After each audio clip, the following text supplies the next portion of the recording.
আসন্ন ত্রয়োদশ জাতীয় সংসদ নির্বাচন সুষ্ঠুভাবে আয়োজনের জন্য সেনাবাহিনী বদ্ধপরিকর।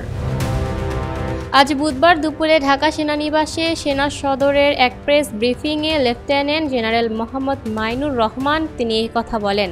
সেনাবাহিনীর ওপর অর্পিত দায়িত্ব পালন করা হবে জানিয়ে মোহাম্মদ মাইনুর রহমান বলেন, সুষ্ঠু নির্বাচনের জন্য আমরা প্রস্তুতি নিচ্ছি। সেনাবাহিনী নির্বাচনে যথাযথ দায়িত্ব পালন করবে। সেনাবাহিনীর এই কর্মকর্তা বলেন, সাইবারে বিভিন্ন প্রোপাগান্ডা ছড়ানো হচ্ছে, সেগুলো আমাদের নজরে রয়েছে। যারা প্রোপাগান্ডা চালাচ্ছে তাদের আইনের আওতায় আনা হবে। তিনি আরও বলেন, সেনাবাহিনী আগের চেয়ে আরও বেশি ঐক্যবদ্ধ রয়েছে, ভ্রাতৃত্ববোধ বেড়েছে। মোহাম্মদ মাইনুর রহমান বলেন, জনগণের মতো সেনাবাহিনীও চায় অবাধ, সুষ্ঠু ও নিরপেক্ষ নির্বাচন হোক, যাতে ভোট শেষে সেনাবাহিনী ব্যারাকে ফিরতে পারে।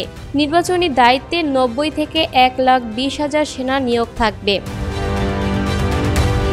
Lucky Akter, people voice television, Dhaka.